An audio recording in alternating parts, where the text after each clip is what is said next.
Hey guys, Cameron with Car Audio now again. Today we're going to be looking at Fusion's Signature Series 3 tower speakers. These are their latest and greatest tower speakers. They just released these within the past 6 months. So in this video, we're going to give you guys a close-up look of these speakers, open up the box for you, give you a good dive into the features, including Fusion's latest CRGBW LED lighting. So we'll give you guys a walkthrough of that feature and a close-up of that. This review is really to give you guys a good idea of what you're getting into when you purchase these speakers. This particular model that we're looking at today is the 8.8 size. So they also offer a 6.5 and a 7.7. So these are the largest of the series. It's also the black with the chrome black sport grille. So let's open up the box, give you guys a close-up look, start walking through the features. Okay guys, we got these things out of the box. So the first thing you're going to look at here, and the first thing you can obviously see, is the enclosure, right? The enclosure is a much more elongated, I call them torpedo style, but don't quote me on that. It just kind of looks like the front end of a torpedo. But it's a much elongated, larger enclosure. And what you're starting to see with a lot of these tower speakers is with the coaxial setups, the enclosure actually makes a huge impact on the overall sound, the distance that the speakers can emit to, emit sound at. So, you're starting to see these elongated enclosures. So it's actually a good thing to see this style enclosure. JL actually does it as well in their M6 series. The enclosure again makes a huge impact on the overall sound of the speaker. So Fusion claims that these are engineered specifically to the specs of the speaker. So that's a good thing. And they look pretty good. The material that these enclosures are made out of, it's a polypropylene mixture of some sort. It's plastic enclosure, right? And it's got a nice chrome accent on both sides. You'll see that on the other side as well, right? The speaker is actually pretty light for how large it is. I compare it to the Rev series from Wet Sounds, or Kicker's KMTC series.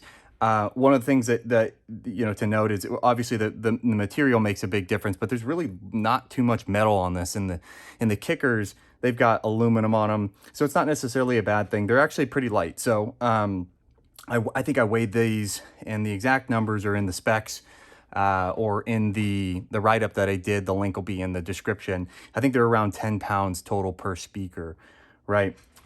So you have the speaker itself on the top here. You'll see where you can mount up the swivel clamps or whatever clamp that you have, right? So it could be the fixed clamps, or a swivel like this, or a flat surface mounted clamps. They have 3 different types. This happens to be the swivel clamp. I can walk you through that a little bit more in detail in a moment here. But essentially that just mounts up to the top here via 2 bolts. On the backhand side, you'll see, and disregard the smudges, right? You'll see another plastic fixture on the back. It's got the Fusion logo, and it actually turns, right? So depending on what position you mount these in, and what angle, you can adjust the Fusion logo to kind of stay level with the boat, right? So for those OCD people like me, that's actually kind of a cool little feature. And then on the business end here, you've got the coaxial. I mentioned this before. This is the 8.8 inch. It's got a pretty unique cone in here. So they're calling it curve technology.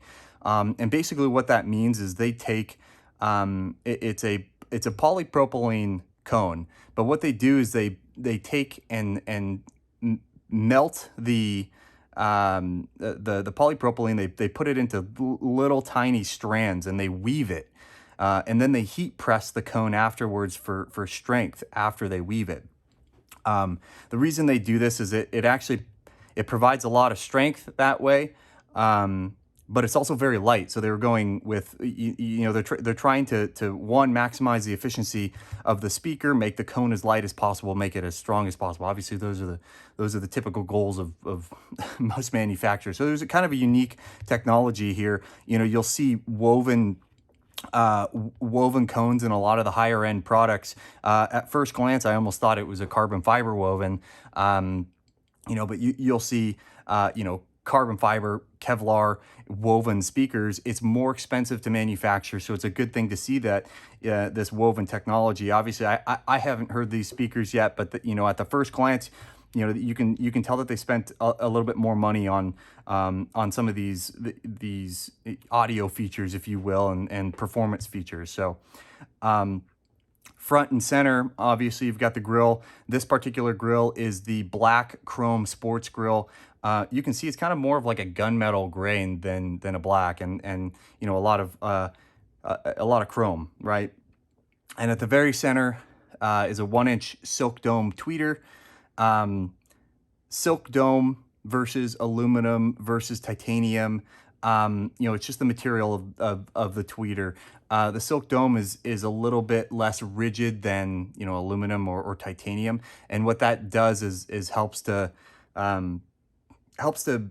limit the harshness at high volume. So, you know, these things crank large, high volumes. So especially in the HLCD designs, they suffer from harshness at the, you know, it makes your ears tingle when they're turned up. So the silk dome is really to limit that at higher volumes. That's all that really means. And then let's see if I can give you a good look at here, but underneath on the backside right there of the tweeter, you can see the LED. So that's actually the LED light, and it fires down on the cone itself. And I'll give you guys a visual of that in a moment. We'll walk it through some of the cycles of colors to give you guys an understanding of the CRGBW feature that's unique to this series of speakers and Fusion in general.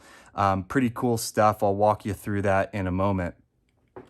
Let's talk through the wiring here a little bit more.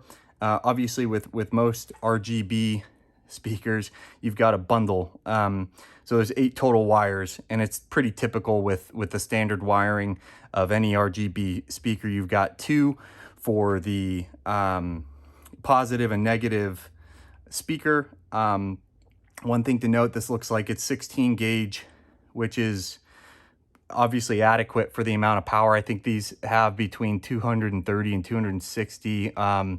You know, I'll confirm that in the specs or the description, but so these are probably engineered for that amount of power. I typically like to see 14 gauge on these. You know, some of the other competitors are using a higher gauge than that, but that's not too big of a deal.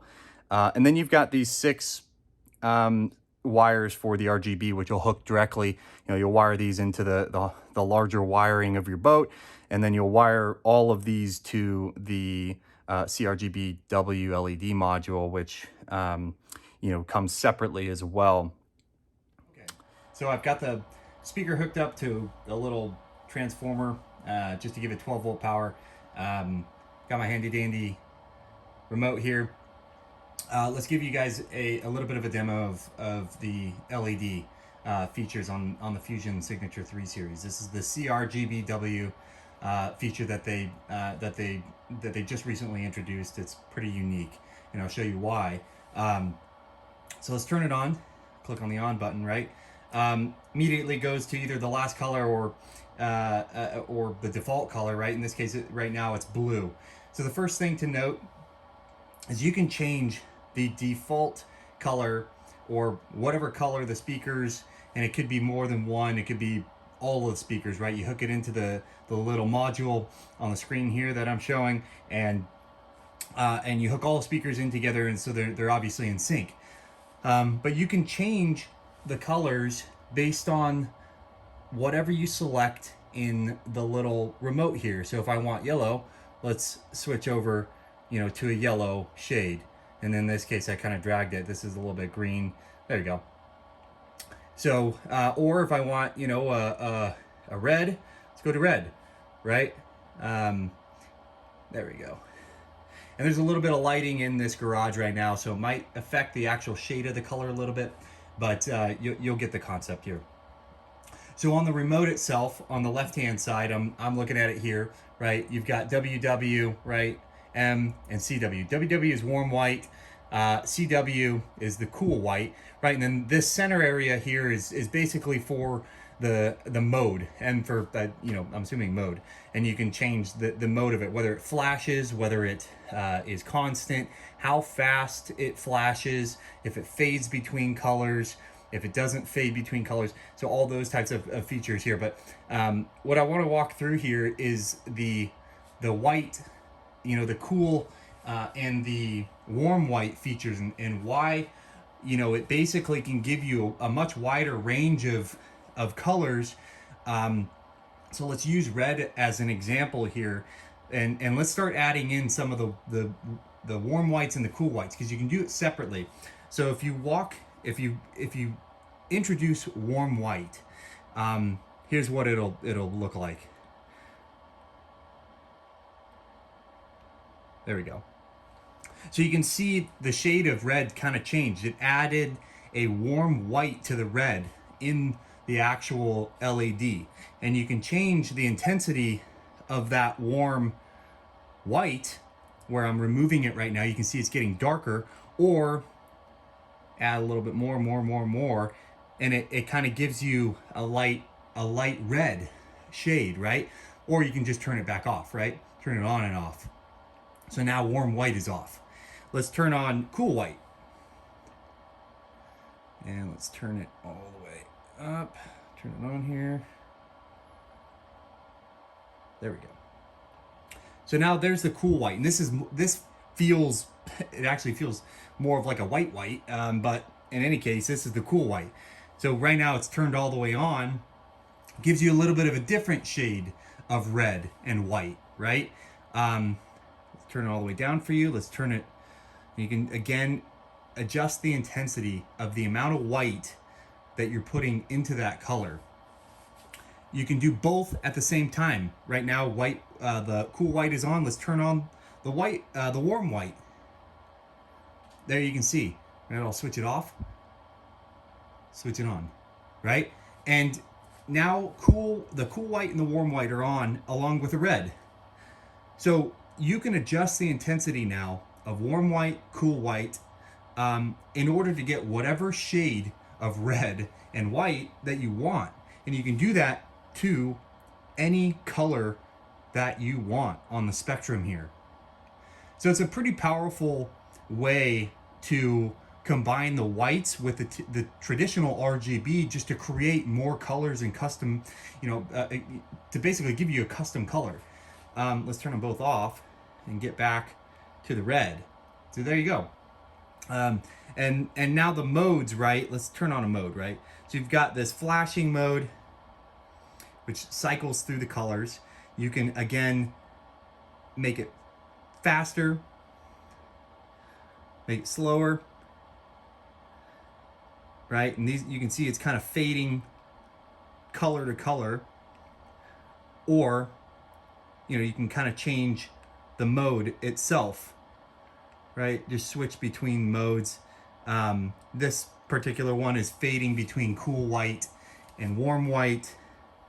This is fading between colors and the cool and warm white, right? And this one is fading between another color and the cool and warm white. So you can go through the different colors, change how fast it's sort of fading, change out the modes. Kind of a cool feature too. So now let's turn it off. Boom. All right. So there you have it. That's the CRGBW walkthrough and demo. Pretty powerful. Thanks for watching here. We'll get back to the speakers here, and thanks again.